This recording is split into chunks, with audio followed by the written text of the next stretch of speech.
Bonjour, bonsoir et surtout bon après-midi. Et cela ne dépendra qu'à l'heure à laquelle vous allez nous suivre. Bienvenue surtout sur Étoiline Ines TV. Bienvenue na batu nyonso ya kala. Bienvenue na batu nyonso ya sika. Ba o nyonso bakoti sika. En tout cas, toyambi bino na système kaka ya tokos makasi. Bandeko na ngai lelo oyo na memeli bino tonton Bobo Manoka. Ebele ya batu d'ailleurs babengaka ye kaka le président Bobo Manoka. Président Bobo Manoka azo yokana te. Président Bobo Manoka na circulation aza lisusu te. Likambo nini, problème nini e osala keno batu bo sentir lisusu tonton Bobo Manoka.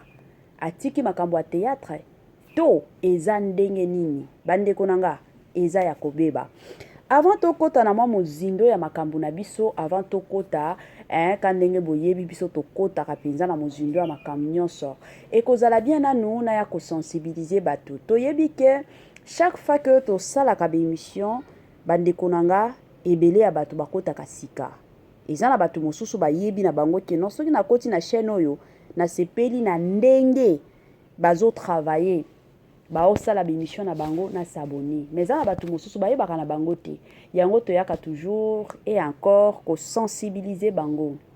Si c'est la toute première fois ya kokota penza na chaîne na biso, chaîne moko kitoko, chaîne ya ba analyse pas possible, chaîne moko ya ba information somme. Je vous prierai surtout de vous abonner massivement. Abonnez-vous. Cliquez aussi sur la cloche de notification pour surtout recevoir les nouveautés de notre chaîne. Aimez la vidéo, la famille, commentez et partagez. Et que ça la biso oyo penza tolobaka na biso chaque jour, chaque minute et pourquoi pas chaque seconde. Tokos makasi. Bandeko nanga kandenge na lobaka ezalaka toujours et encore bien soki ozolandaka biso zala penza ya kovanda bisika nyonso ozolandaka Étoiline Ines TV zwa penza kiti na yo vanda ntango ozovandaka wana tia mwa mai na yo pembeni tia mwa jus na yo pembeni tia mwa sucre na yo pembeni kote mosusu ka ndenge ekendaka kote mosusu ka ndenge tosalaka talela pe heure soki omoni keno eza nango ntongo. En tout cas, na pete nyonso na osenga na yo lia petit déjeuner na yo. Soki omoni keno eza nango midi na kitoko nyonso na bolingo nyonso na osenga na yo kota penza olia repas préféré na yo. Soki omoni keno eza nango pokwa en tout cas na système na biso kaka ya tokos na osenga na yo kota penza olia soupe na yo na système moko ya kitoko mingi makasi. Voilà la famille. Lelo toye na président Bobo Manoka. Wana topesi ye nanu ba respect ebele, to boakeli ye nanu ba fleur parce que na kilelo oyo ebele ya batu po basala kombo na bango pour que kombo na bango eyebana. Eza na batu mosusu bakomi kokota na bandako ya banganga. Eza na batu mosusu afongola kaka kamera na ye pona koya kofinga. Mais soki toza na batu neti ba tonton Bobo Manoka déjà kombo na ye na mokili komi kolobama. Donc premièrement il y a la grâce de Dieu et après la grâce de Dieu kuna pe tomonaka kane boyebi travail dur et ça la kakeno kombo penza ya motu e ya kotambola na niveau moko pas possible. Mituna eza ebele, bato ebele bazo mituna. C'est quoi au juste? Pourquoi tonton Bobo azo yokana te? Pourquoi silence ekoti na vie ya Bobo Manoka? Pourquoi Bobo Manoka azo zongela musala na ye te?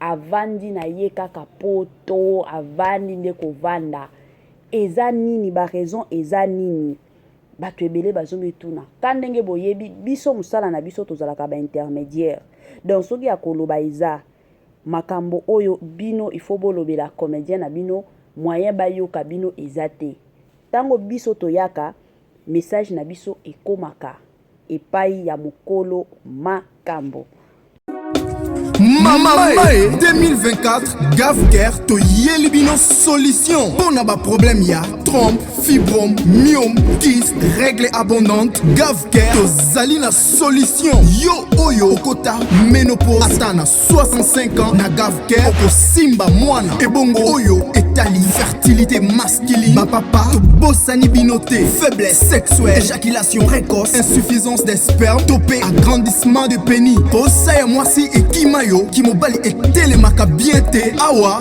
yo kayango et télémi. Ebongo oyo etali loposo, vergeture, babengi nduta, bouton, tache, acné. Gavker, ba produit ya solo teint uniforme. Na 5 jours ya pamba, oteli, talendenge bimi kitoko na feti. Tozalina, gamme complet, ya Coca-Cola, ya injection, ya comprimé, na ya suppositoire. Yeah. Ozali na problème ya hémorroïde interne, topé externe, papa, maman, kaka na 2 jours ya pamba, omoni changement total. Pour la maladie ya tension, diabète, AVC, topé obésité, lobico et zali, perte de poids, sans okota salle de sport. Kisi ya injection pe comprimé, na Gavker bikalibela. Olingi okima suki pe mandefu ya pembe, benga biso na lombango po awa tozali na solution moko durable. Ba produit na biso nyonso ezali 100% naturel pe esalemi na ba plante na ba industrie ya Angleterre pe Allemagne. Benga biso na numéro oyo plus 44 74 05 65 35 48. Gavker solution ya santé na yo. Gavker ndeli kambo, Gavker ayena ba solution ya kilikili, Gavker ayena ba solution ya somo, Gavker aye penza na ba solution ya kafu kafu, Gavker aye penza na masolo moko kitoko. Yo obelaka mkongo pasi, obelaka mutu pasi, obelaka tension derangeaka yo, yo penza olobaka keno sukali nde mata kita la famille. Na Gavker bika na yo libela, Gavker aye penza na ba solution ya kitoko po na peuple na biso yaba congolais na système moko ya kitoko mingi makasi. Voilà, tozongela makambo na biso kandenge lelo tobeta masolo ya tonton Bobo Manoka. Lelo tobeta makambo ya président Bobo Manoka. Silence ekoti na côté ya tonton Bobo. Tonton Bobo azoyoka na lisusu te na circulation. Ebele ya bato toyebi, bon, ba mosusu na bango pe bayebi te. Tonton Bobo na minute oyo aza na ye na poto. Akenda déjà poto, c'était depuis 2023. Tango akendaki, ebele ya bato babandaki komituna kozonga mukolo nini. Tonton Bobo abande opesa na ye position ya kozonga na ye te. Ti ndenge toza boye, position ya kozonga ya tonton Bobo eyebanaka nango te. Eyebanaka nango te akozonga to akotikala na ye poto. Eyebanaka te. Wana eza vie privée na ye kande na lobaka. Eza na babilo mosusu wi, eza musala na biso ya kokendo cheke ko fuye partout. Mais eza na babilo mosusu pe vie privée ya moto, en tout cas netinga personnellement na linga kokota te. Kande na linga ka mutu aya kokota na vie privée na nga te, nga pe na vie privée ya batu na linga ka pe kokota te. Alors, wana toyebi te, tonton Bobo Manoka kozonga to akozonga te, toyebi te. Mais problème oyo penza Etoiline Ines TV amemeli bino lelo eza concernant ba appel, concernant ba message. Kandenge batu ba obenga kabiso, kandenge batu ba okomela kabiso. Nalobaka toujours et encore que non, biso ndenge toza boye, toza ba intermédiaire. Soki population eza na besoin ya ko communiquer na mutu tel, ba yaka epa na biso, biso toye ko lancer message parce que biso toza bato ya média. Qu'il plaît ou qu'il neige, bato ba koyoka biso, eza bongo. Yango toyaka. Après ko benga o bato ba benga mama Etoiline, makambo eza ndenge nini, tomoni na chaîne ya Bobo ekomi kaka soki batie vidéo, batie film ya sika. Omona ka film wana esili, pour que film mosusu ekota, il faut après 2 mois kutu ba film wana eza kaka batu na ye, batu a groupe na ye nde bazokomaka ba film wana. Donc activité eza lisusu te na chaîne na ye.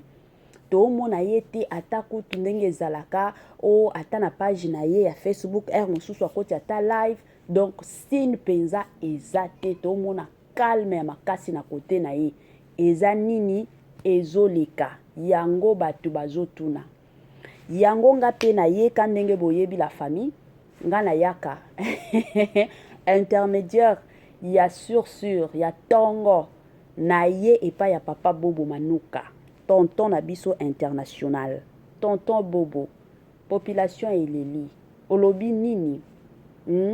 Toyebi te na poto place oza parce que ndenge oza boye toyebi déjà que tonton Bobo Manuka azalaka mutu boko azalaka mayele, azalaka na maturité ya makasi, azalaka penza na sagesse ya makasi. Soki amoni ke biloko oyo ezosimba te peut-être na Congo, amoni ke biloko mosusu na poto ekomi kosimba, akolinga na ye avanda na poto. Mais quelle que soit ba raison, tonton Bobo Manuka, quel que soit peut-être kuna na poto makambo ezosimba ke na Congo, ekozala malamu mingi ba fan na yo babanda ta komona kayo, babanda ta koyoka kayo. Moi compte na yo ya TikTok, moi ba vidéo na yo otie mosusu okotika live, okotika rapona opesa ba fan na yo mbote, oyebisa bango ka message moko ya ko sensibiliser bango, ya ko tranquilliser bango et ko sala malamu mingi. Mais soki oko garder silence et osala mabe surtout pona ba fan na yo. Tonton Bobo Manuka oza na ba fan ebele ya batu basepelaka na ndenge otravayaka, ebele ya batu basepelaka na musala na yo, ebele ya batu basepelaka ka komona yo, esalaka malamu mingi. Surtout na monde oyo oza nango, ka ndenge oyebi yo moko. Oza star, oza comédien moko munene, oza kutota comédien te keno ya lelo, oza comédien moko ya tongo. Comédien oyo kombo na ye eyebana mokili mobimba. Alors, soki oko garder kimia makasi, o garder kimia pendant longtemps et kozala malamu te pona ba fan na yo. Et surtout ba kimia bongo, et ça la keno mutu azalaki na popularité ya makasi, omona batu bakomi lisusu kolanda ete, batu bakomi ko changer makanisi. Zana batu mosusu ona lobaka ba fan fidèle, bakotikala. Mais zana batu mosusu o bazalaka aza partout. Ayebaka te wapi kotia makolo, ayebaka te place nini akotelemela. Omona za na partout. Siko ba fana bongo bakimaka facilement. Tango kolinga ozongela musala na yo, okoya ko constater que la plupart ya ba fan na yo baza lisusu te. Ezalaka mwa bongo. Oza star, quelle que soit ba raison na yo oyo esali keno ti lelo ozala toujours na poto biso to yebi yango te. Yo moko nde oyebi yango bien penza makasi. Alors quelle que soit ba raison na yo, en tout cas ekozala moi bien, ovandi ata après 2 semaines, osali moi vidéo moko boye. Osali moi live na yo moko boye ekozala penza malamu mingi. Lelo na koki kopesa exemple. Batu neti ba Baby la Donja, ba Grâce Luzolo, baza batu moko bazaki déjà na popularité ya makasi sur les réseaux sociaux. Mais tango kaka bayaki ko vanda silence na bakwa na bango, kimia moko yeki kokota. Après retour na bango, je suis sûre et certaine que ebele ya batu bamona, voir même leurs vidéos, la plupart ya batu babande kolanda ngo te. Pourquoi silence et kotaki ya makasi? C'est de la même façon. Ceux qui ont déjà star, tonton Bobo Manuka, ont déjà star. Ça la kata moi effort ya muti ataka vidéo kaka ya 2 minutes ya pamba. 2 minutes kaka ya pamba pour que standard na yo etikala ka ndenge zalaka. Et kozala malamu mingi. O lancez moi message na ba fan na yo. Ka ndenge zalaka ba film asiki koti. O lancez moi message que no bokendo tala ba film. Et kozala malamu mingi. L'essentiel ba fan ba yebi que non tonton Bobo Manuka aza. Tonton Bobo Manuka a considéré kabiso. Hein, tonton Bobo, je suis sûre et certaine que message oyo et l'équipe enza na pétenyonso. Talaka yo, hein, le président de plusieurs, le tonton Nabiso international. Tonton Bobo Manuka de nature, azalaka na ye, tonton moko calme, moko ba principe, azalaka gentil, asololaka bien, azalaka papa social. Parce que na monde ya lelo oyo, to mona, il y a même de ces hommes oyo balataki songi eza na mibali mosusu soki akoti ata live bokomi kobanga oyo ya kobimisa oyo ya koloba oyo ya kosala bisalasala. Mais c'est pas le cas avec tonton Bobo Manoka. En tout cas tonton Bobo Manoka de nature, donc ata soki azokota ba émission maturité nde maturité, sagesse nde sagesse. Yango ebele ya batu balela ye fort, ebele ya batu balingaka ye penza makasi. Et surtout musala na ye pe ezalaka kitoko, azalaka simple. Place nyonso ba obenga akendo jouer, akendaka na ye na pete nyonso. Akendaka penza na pete nyonso. Tomonaka batu mosusu babenga ye place mosusu akendo jouer. Il faut komona aolakisa bino ndenge azalaka. Batu mosusu bazalaka bongo. Nakende kuna bango kutu bazalaki ba élève nga mutu na teya bango, nga mutu na forma bango ba bando bengisa nga. Mais ce n'est pas le cas avec tonton Bobo Manoka. Ye quelque soit que ndeko na biso Jorvi abengisi ye, tonton Adaï Lunga bengisi ye, yaka ko jouer au mona akendaka bien ke baza ba élève na ye, akendaka pe apesi masolo na ndenge moko ya bien. Grand merci na balandi nyonso ya Étoiline Ines TV. Grand merci na bino nyonso bozwaka ta na bino pona osalelaka biso ba partage de partout où vous êtes. Na yeko yebisa bino ba merci ebele. Grand merci surtout na sponsor na biso officiel, sponsor na biso oyo atikaka biso te, sponsor na biso oyo azalaka toujours et encore elongo na biso. Na pesi ba merci na ye moko Jésus-Christ de Nazareth. Bambote nanga na ye moko Linda Bukulu ya balinda mwasi Nzambe. Na pesi bambote na madame Judith Diampovisa. Na pesi bambote nanga na madame Céline Kaba, madame Marie-Josée Chala. Na pesi bino bambote. Na pesi bambote na ba mama nanga chérie. Wana na moni mama Joséphine, na moni mama Titi, na moni mama Tina Sambia, na moni mama Eugénie Zamanga, na moni lisusu mama Germaine depuis États-Unis. Bambote na bino yango wana na système kaka ya kitoko. Na profiter pe kopesa mbote na noko ya bana tonton héritier Yola de partout oyo zolandaka Étoiline Ines TV na pesio bambote surtout na pete nyonso. Voilà. Bandeko nanga kande na bandolo ba makambo ya tonton Bobo Manoka. Yango na ningi na pesa mwa tolipe epa ya bandeko na biso mosusu. Bomoni vie. Kandenge adage moko yebisaka biso la vie appartient au courageux. C'est vrai. Soki lelo toya ko beta masolo ya tonton Bobo Manoka.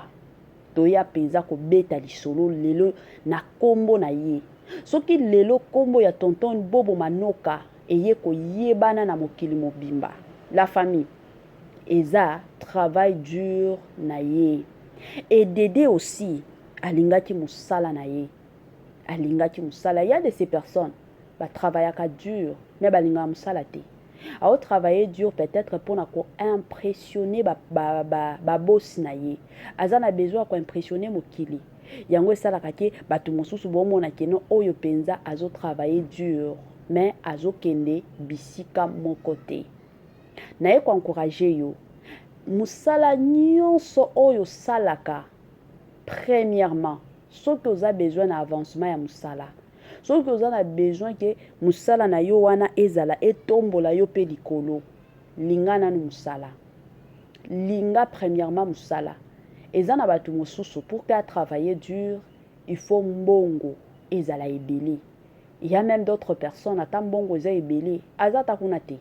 Ayebi que l'essentiel je serai payé à la fin du mois. Mais iloko na osenga na bino ezala musala ya ndenge nini ozosala, ezala business na yo moko, ezala osalaka ba voyage, ezala keno yo musala na yo ozalaka ki pasteur, linga nanu musala na yo. Soki olingi yango okomona ba bénéfice ya musala wana. Mais soki olingi yango te osala yango kaka parce que ozana posa mbongo. Yango bomona ka batu mosusu bazalaka toujours a osala akomi ko imaima. Musala ngo kutu e o memelanga eloko te, musala ngo kutu, musala ngo kutu, musala ngo kutu. Ezalaka bongo. Lingana no musala ozo sala. sala musala na yo na bolingo nyonso. Sala penza musala na yo na bolingo nyonso. Nga nalobaka toujours sala yango na bolingo nyonso. Omona kaka na bolingo nyonso osala banzela mosusu ekomi kofangwama.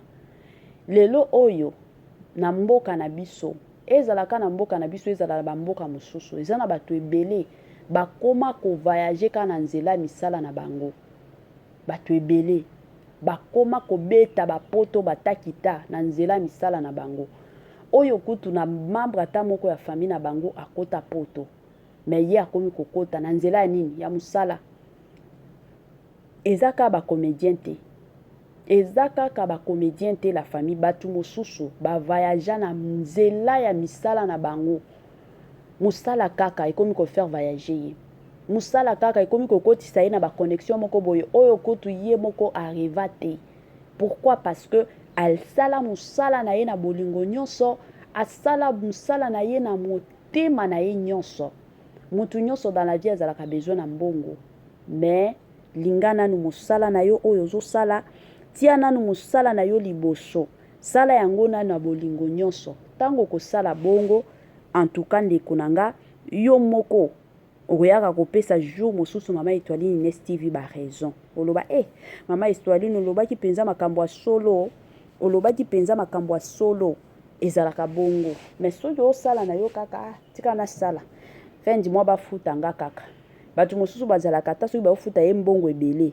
Aoyima kaka mbongo yango kutu eza ya malunga te, mbongo yango kutu matakita, mbongo yango kutu boye. Ezalaka mwa pasi. Sala musala na bolingo nyonso. Parce que toyebaka na biso lobi te. Peut-être que na nzela musala. Rendez-vous à ne pas manquer le 19 mai 2024 au stade de Martyr avec le pasteur Moïse Mbiye. Bienvenue, welcome, karibu kwa wote. L'invitation est cordiale à tout le monde, la famille dans mutu nyonso openza azalaka na posa okota na mozindo ya prière. Rendez-vous le 19 la famille na stade de Martyr avec le pasteur Moïse Mbiye. Jour wana bandeko nanga, adoration sur adoration, louange sur louange. Jour wana batu oyo babelaka, batu oyo bakota ba jeune na ba jeune ba priya ba solution ezate. Mais jour à le 19 la famille et kozalande somo stade de Martyr. Est-ce que vous êtes prêts? Est-ce que vous êtes prêtes? Wana toromona na kaka le 19 mai na stade de Martyr avec le pasteur, le plus grand pasteur surtout de la République démocratique du Congo na stade de Martyr.